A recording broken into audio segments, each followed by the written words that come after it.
Où sommes-nous? À Saya, dans le Massif central? À Lourches, au pays des Corons? Quelque part en Provence, entre la garrigue et la mer? Dans le Grand Est? Peut-être bien, peut-être pas.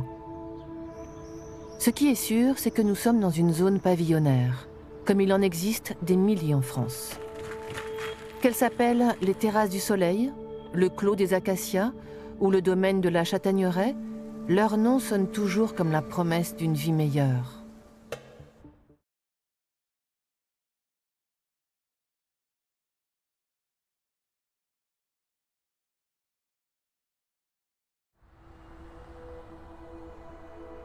Un pavillon, conçu pour une famille idéale, avec son jardin et sans promiscuité, se rêve à tout d'un modèle éternel.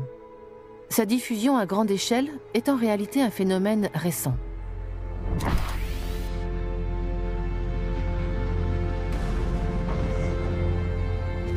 Au lendemain de la Seconde Guerre mondiale, 1/5 du parc immobilier français a été détruit.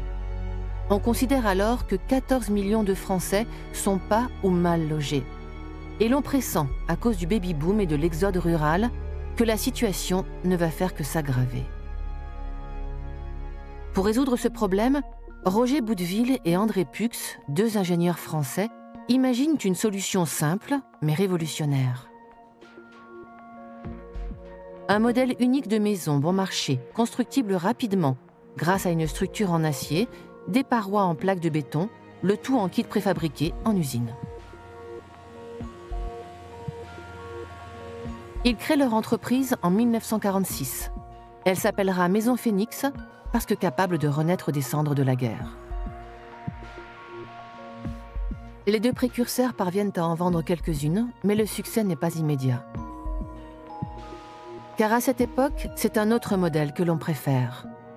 Le grand ensemble, qui peut accueillir d'un coup des milliers de personnes dans un confort moderne, fait en effet la fierté des municipalités et la une des actualités télévisées.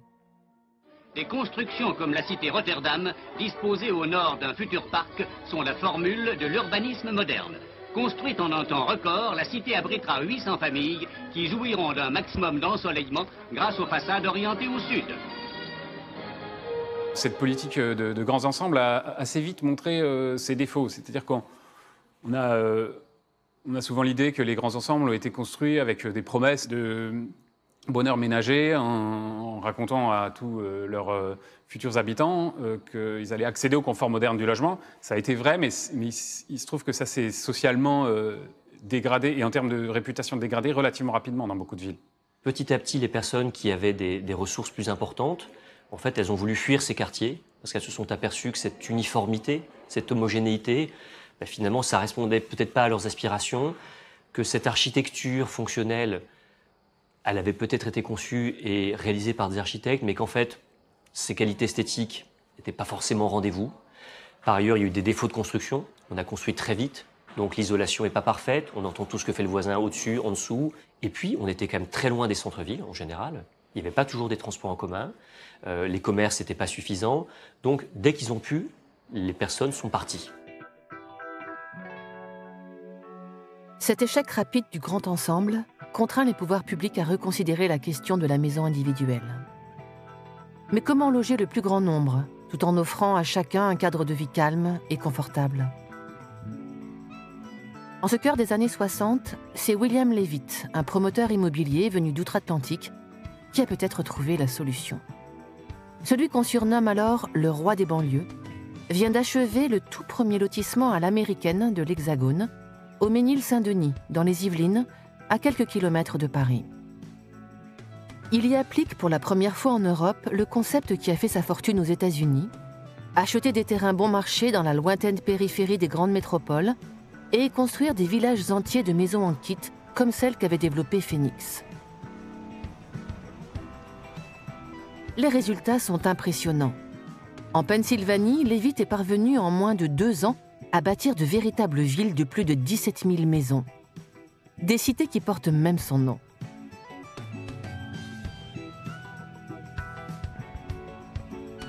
Au Ménil-Saint-Denis en France, où il est venu exprès pour l'inauguration, Levitt, que l'on aperçoit ici, à vue moins grand.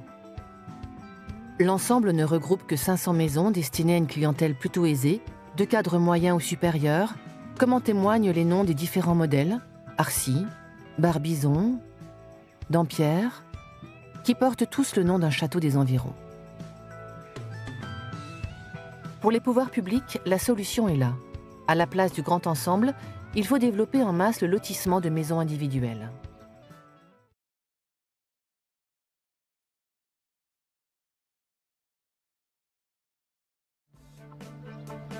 Une politique qui a porté ses fruits.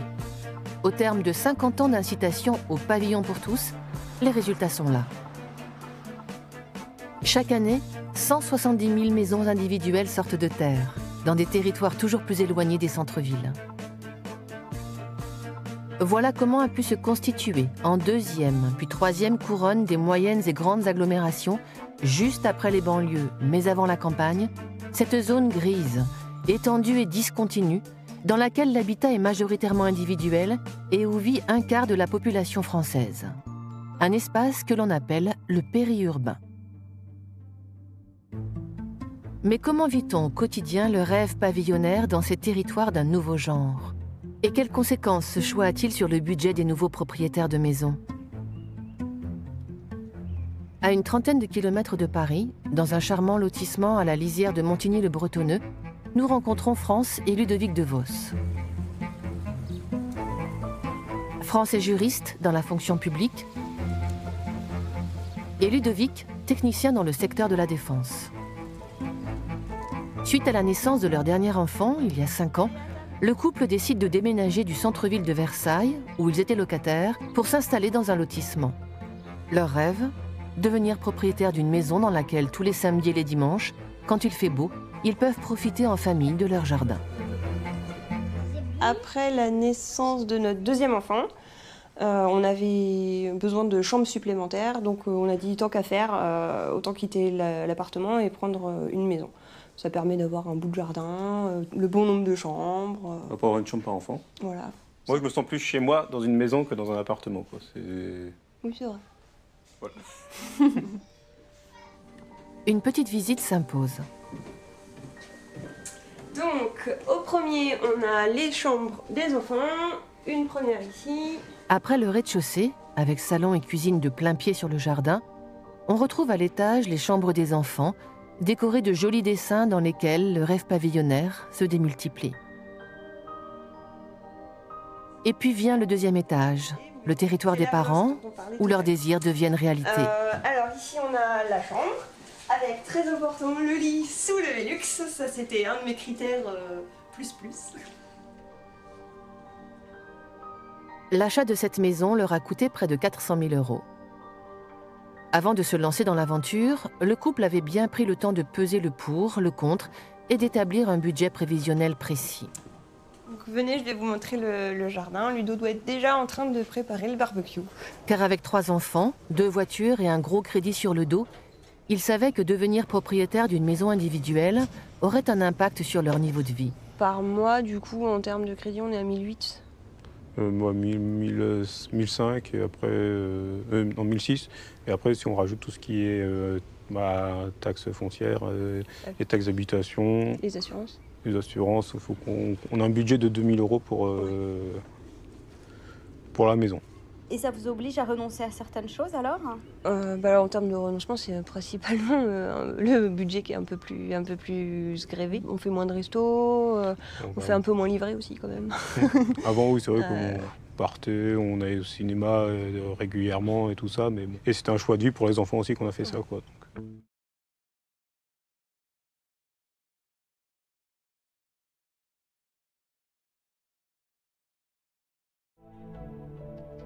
Et ceci laisse des traces dans les paysages. Des lotissements de maisons neuves et uniformes fleurissent ainsi chaque jour, au beau milieu des champs. Comme ici dans le Loiret, à la périphérie d'une petite ville située à 10 km de Montargis, où un promoteur a choisi de construire un lotissement poétiquement baptisé « Le Champ des Alouettes ». Pour vendre ces maisons bon marché, un commercial s'est adressé à des familles issues de quartiers populaires de la région parisienne qui cherchaient à fuir la capitale. Parmi elles, Paul Kikomba, qui a emménagé ici avec sa femme et ses 3 enfants en 2010. Avant, j'habitais à la porte de Montreuil, Paris 20e. Et bon, j'ai vu que l'école n'était pas terrible pour les enfants et tout. Et ben, je me suis dit, et pour que mes enfants ne deviennent pas des délinquants, que je pars à vivre à province ou à la campagne. Puis bon, ben, il y a un promoteur, je ne sais pas comment il a fait pour trouver qu'on est en train de faire des démarches. Eh ben, on a vu un prospectus dans notre boîte aux lettres et on n'a pas répondu.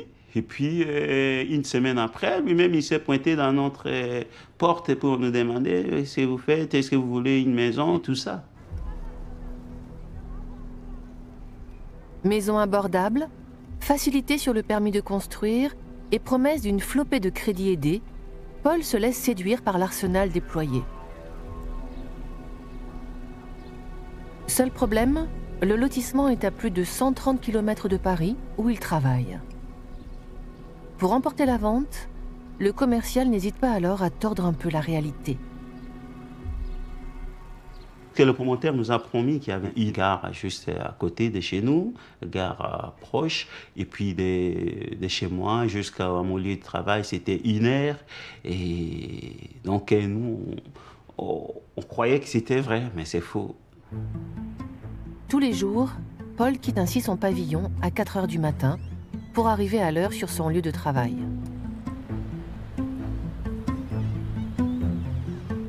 Chargé de faire le ménage dans des entreprises parisiennes, il doit effectuer un long trajet en voiture et en train. Moi, je mets de chez moi jusqu'à mon lieu de travail 2h30. Le retour, la même chose, ça veut dire 5 heures de route par jour. C'est crevant.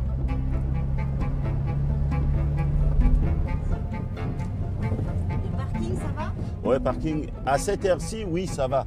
Mais après, à 7 heures, il n'y a plus de parking. Presque tout le monde vient avec leur voiture ici et puis prendre le train pour aller travailler. Parce que sinon, l'essence, ça coûte cher. Hein. S'il faut partir avec la voiture tous les jours à Paris, c'est la fortune. Faute de trouver du travail sur place, ce père de famille mène ainsi une vie de forçat, faite d'allers-retours épuisants. Et comme il cumule les missions aux 4 coins de Paris, les journées sont longues.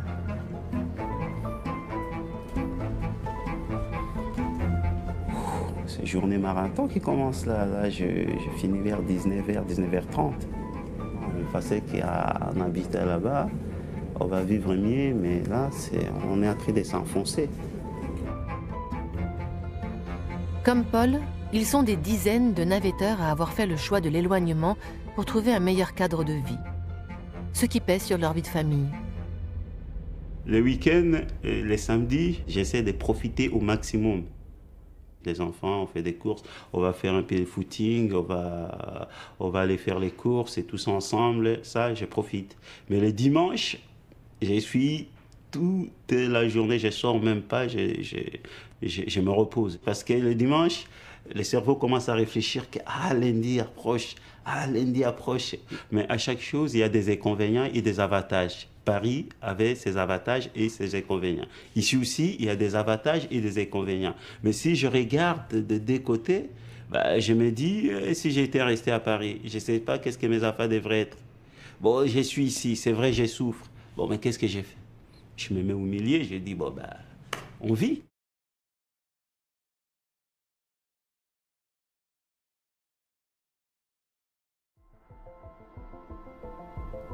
La véritable facture écologique de la maison individuelle est en réalité encore bien plus importante. La construction de pavillons joue en effet le premier rôle dans les ravages de l'étalement urbain. Selon une étude du ministère de la Transition écologique, près de la moitié des surfaces artificialisées entre 2006 et 2014 l'ont été pour du logement individuel. Avec des conséquences catastrophiques, abattage d'arbres, appauvrissement de la faune et de la flore ou encore diminution des ressources en eau potable. Dans certains quartiers de Chambéry ou d'autres villes, il y a des sangliers. On dit qu'il faut tuer le sanglier, qu'est-ce qu'il fait dans ce quartier? Mais en fait, ce n'est pas le sanglier qui vient dans le quartier, c'est l'habitat qui est venu à l'endroit où habitait le sanglier avant. Dans les années 60, on imaginait que l'étalement urbain n'irait pas au-delà des années 90. On pensait qu'on avait besoin de davantage d'espace, on avait besoin d'habiter plus loin, mais on pensait que ça s'arrêterait, on pensait qu'à un moment, on aurait suffisamment étalé la ville, que ça serait suffisant finalement pour les besoins de la population. Le problème, c'est qu'on a continué. On ne peut plus maintenant en France, avec les enjeux du réchauffement climatique, avec la biodiversité qui disparaît de manière dramatique. Il faut qu'on arrête de couler du bitume, de l'asphalte sur des terres agricoles ou naturelles.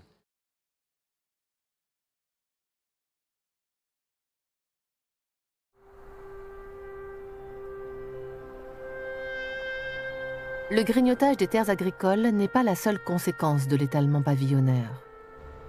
Ces effets se font aussi sentir au cœur même des villes, puisque la désertification qu'il provoque dans les centres historiques fait mourir à petit feu de très nombreuses communes. On a beaucoup parlé de la vacance des boutiques due à la multiplication des zones commerciales. Mais on oublie que si les magasins ferment, c'est aussi parce qu'en moins de 15 ans, un quart de la population des petites et moyennes agglomérations est partie vers le périurbain. Dans le même temps, le tout-voiture imposé par le modèle pavillonnaire laisse sa marque. Et sur les échangeurs, les voies rapides et les rocades, on a vu petit à petit se former des embouteillages que l'on croyait réservés aux grandes métropoles. Sans compter les nouveaux systèmes de navigation par GPS, qui dévient le trafic en masse vers les quartiers d'habitation, des endroits où l'air est devenu malsain et les risques d'accidents accrus. Congestion automobile, dégradation de la qualité de l'air, pollution visuelle et sonore, un joyeux cocktail qui provoque stress, fatigue et mélancolie, quand ce ne sont pas des maladies respiratoires, voire des accidents cardiovasculaires.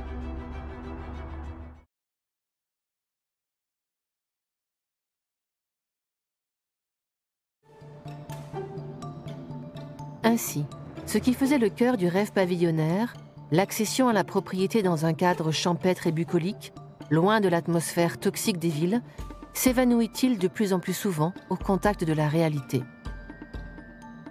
Car dans cette France dite périphérique, l'affaire d'Albi n'est pas le fruit du hasard. Les pavillons ne sont en effet que l'une des pièces d'un mécano urbain beaucoup plus vaste, composé de zones commerciales, de zones d'activité sans âme et de rocades où le chaos semble régner en maître.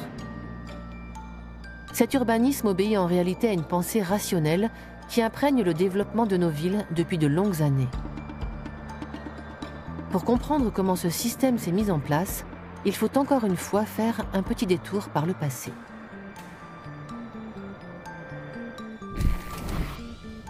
C'est dans les années 30 que Le Corbusier, un architecte français encore peu connu du grand public, conçoit cette nouvelle façon de penser l'urbanisme. Il définit alors sa vision de la cité idéale, dite ville fonctionnelle, et invente un modèle urbanistique qui va bientôt bouleverser nos paysages. Le Corbusier a rédigé ce qu'on appelle la Charte d'Athènes, qui a dit que l'être humain avait un certain nombre de besoins. Il avait le besoin de dormir, c'est l'habitat, il a le besoin de travailler, il a le besoin de se divertir, et il a besoin de se déplacer. Tout ceci devait être clairement mis, chaque chose à sa place, dans des cases, et on ne se mélange plus. Et c'était la condition pour que la ville fonctionne bien, comme une espèce de machine. On a parlé de l'habitat-machine, c'est aussi la ville-machine, qui fonctionne bien, bien huilée, il n'y a plus de frottement, il n'y a plus de problème. C'est ce que l'on appelle le zoning, ou urbanisme de secteur. Mais comme souvent, les grands visionnaires ne sont pas aussitôt compris.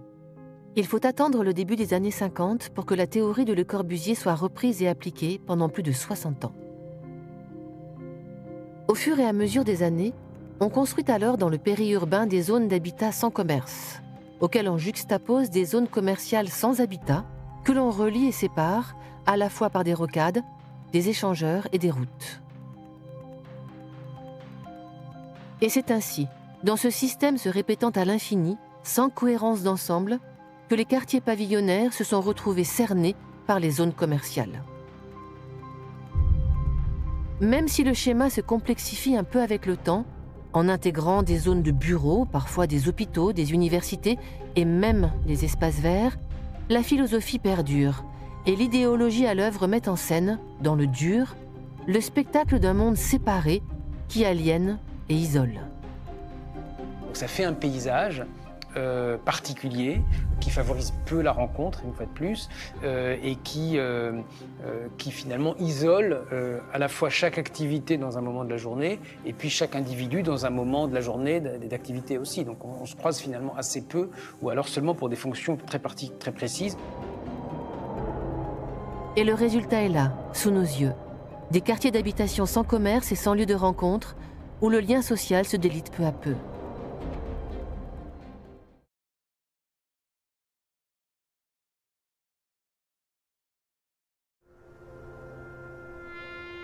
Au terme de cette enquête sur les dessous du rêve pavillonnaire, on commence à comprendre que derrière le questionnement apparemment simple et naïf autour de la propriété de maisons individuelles, c'est tout un modèle de société qui se lézarde. Mais que faire? Je pense qu'aujourd'hui, il y a deux enjeux très forts. Le premier, c'est de dire ce qui est déjà là, que ce soit les lotissements d'habitation, que ce soit les centres commerciaux, il faut absolument les améliorer. C'est-à-dire qu'on voit que les gens qui vivent dans ces quartiers ont du mal à boucler les fins de mois, se plaignent, leur vie n'est pas facile, il manque de transports en commun, il manque d'équipements, il manque d'un certain nombre d'aménités qui font que la vie est vivable. Donc pour ce faire, il faut réinvestir ces quartiers, il faut accepter une forme de densification de ces quartiers, en rajoutant une pièce en plus, au fond du jardin, pourquoi pas en mettant une petite maison dans laquelle on va accueillir soit sa grand-mère, soit un étudiant à qui on va louer. Donc il faut faire venir du monde. C'est la condition pour que ces quartiers vivent et qu'il y ait des transports en commun. Donc ça, c'est la première chose. Et la deuxième, c'est qu'il faut enfin comprendre qu'en France, même si on est un grand pays, l'un des plus grands pays d'Europe, on a plein de places, en fait, on n'en a plus tant que ça, et qu'il faut qu'on arrête de continuer à grignoter des espaces naturels et des espaces agricoles. Les pouvoirs publics n'échapperont donc pas à une réflexion sur le nécessaire remodelage de ces espaces excentrés où l'urgence écologique impose l'arrêt de l'étalement urbain. Il leur faudra aussi partir à la reconquête des centres-villes, vidés de leurs habitants et de leurs commerces. Mais au-delà, comment peut-on encore imaginer qu'un seul et même mode d'habitation puisse être valable pour tous et à tous les âges de la vie ?